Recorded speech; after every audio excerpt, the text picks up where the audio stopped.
పిల్లల ఆధార్ను అప్డేట్ చేశారా? లేదంటే వెంటనే అప్డేట్ చేసేయండి. లేదంటే వారికి చిక్కులు తప్పవు.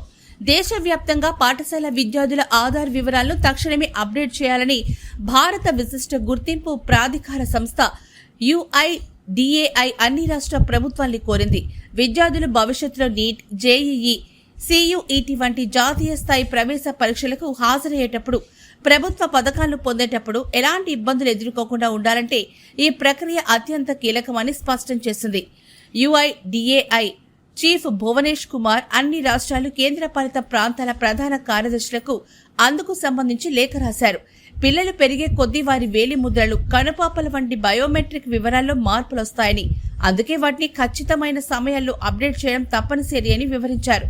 ప్రతి విద్యార్థికి 5 నుంచి 7 ఏళ్ల మధ్య ఒకసారి, ఆ తర్వాత 15 నుంచి 17 ఏళ్ల మధ్య మరోసారి బయోమెట్రిక్స్ ను తప్పనిసరిగా అప్డేట్ చేయాలని UIDAI సూచించింది.